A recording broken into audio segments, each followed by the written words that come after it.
So before we begin actually, doing a lot of work by hand and analyzing these functions of several variables, I just wanted to again show you that they're very much real, and in certain situations we can actually produce a plot that represents these equations. So the ones that we can plot in an easy way are the ones where it's z equals a function of f of x. So in other words, where we have a function whose domain is a subset of R2, so ordered pairs, and then the output is a range. So again, it's a pretty simple command. So this, for instance, let me highlight this one right here. This is saying that your z value is a function of x and y given by x squared minus x times y. So it will take each of the ordered pairs, right? And you'll tell Maple how, what range of values to choose the x and y from. And it has a default way of deciding, okay, how many do I choose? And it usually chooses a good amount to produce a pretty decent plot. So let's take a look at the plot of z equals x squared minus x times y. So if I do that, and there it is. Wow. And so when we plot, this is like, okay, this is not maybe what I was expecting. I mean, when I plot something like y equals f of x, I get a curve, like y equals x squared is a parabola. Well, what happens is when you're plotting something in R3, which is what this is. So basically, if you notice, it's a slightly different orientation than what we're used to, but the xy plane is kind of this floor, right? Xy is here. This is the z-axis. So what Maple is doing, and this is what these functions would be doing, for every ordered pair, it would evaluate that expression, the x squared minus x times y, and then it would plot the ordered pair, which would be just a single point in R3. And then it would choose lots of points. You're talking like thousands or tens of thousands of points. And it calculates and plots them. And essentially, what you get isn't a curve anymore, but what you get is a surface. And I can rotate it, and I can view this surface from lots of different perspectives, right? So this is what we mean by, these functions of two variables, right? We can't really plot the functions of 3 or 4 or 5, right? But if we have a good understanding about the how to, for instance, manipulate these functions, and by manipulate I mean the basics of algebra, calculus, and so forth, understanding how to analyze functions of two variables, it's an easy extension to functions of like even more variables, 3, 4, 5.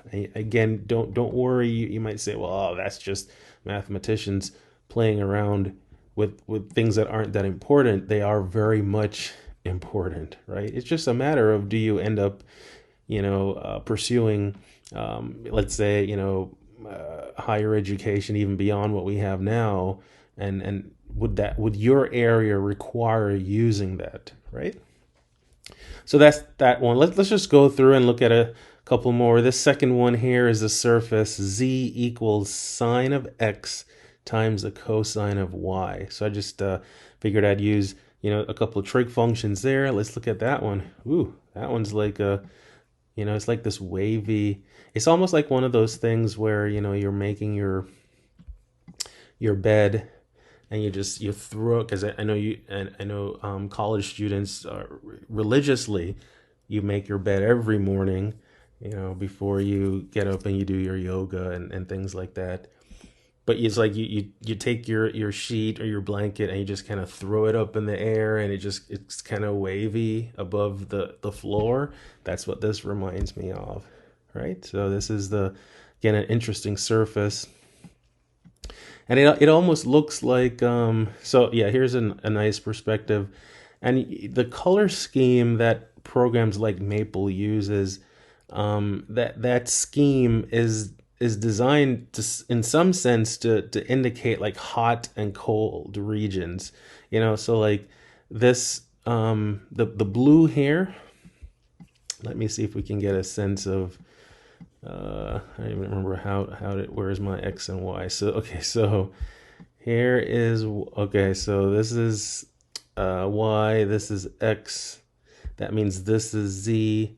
Right. So they're using a larger Z to represent something that's cooler. Right. So the higher you go, it's cooler. But you can change that. And that's actually the color scheme is actually very important when you use these types of functions to model temperature, right? So you can say the cooler regions are your blues, and then the hotter regions are your reds. But that's the surface. Z equals sine of x cosine of y. All right, let's take a look at this one. This one's a little simpler. I basically took a negative x squared, and then I added a y squared. Let's see what this one looks like. Oh, so this one is making me feel like I want a Pringle right now. It looks like a Pringle. In fact, there's so much math in the Pringle that you eat. You ever wonder, why are they shaped like this? And why is the canister so narrow but yet so tall? Right. Well, again, we're actually going to study these surfaces and see what mathematical properties they have. This one has this is like e raised to the power negative x squared minus y squared. So let's take a look at that one. Okay, so this one's actually, when you look at it, it's really nice and symmetric, right? And it has this peak here. I wonder if it's possible maybe to do some calculus to figure out the height of this peak. Maybe like an absolute max type problem. That seems like it would be a worthwhile endeavor. But yeah, so pretty simple one. We can flip it over and see what it looks like. And again, depending on your perspective, this looks like something flat from this perspective, but then when we rotate it, we see, oh nope, it's very much curved, right? And again, we're going to be analyzing functions like this. The last two, if you notice what I did, so now I've actually simplified the functions. It's like I started out with the more complicated type of functions, and we got these, fancy curves. And this one is just z equals 3x plus 4y, and this one is z equals negative 2x minus 5y. And let me just do that one. And this one is nice and flat. There's no we've talked about curvature. This one doesn't seem to have any sort of curvature. Like, for instance, if I look at it right there, it looks like a line. It just looks like a line, but then it's like, nope, it's not a line. And then what about this one? Probably the same type of thing. Yeah, another flat surface, right? And these are planes. These are not the standard coordinate planes that we know about, like the XY plane is the floor there. This side of the view, this face, is actually the YZ plane, and then this side right here is the XZ plane. But the actual surface that's being plotted is neither. It's not any of those. So it just like how when we started our vector valued functions and we studied lines in vector form, now we're going to start our study of surfaces. We're going to begin with a plane, and we want to be able to find, okay, what sort of properties does a plane have? Could I find the equation? Like, if I gave you some information about this plane, could I work backwards and figure this out, right? Seems like interesting questions. You know what? Maybe we should just end this video right now and start a new video where we discuss that very same idea. Like, what do we know about planes? Can we figure them out? Well, let's do that right now. See you soon.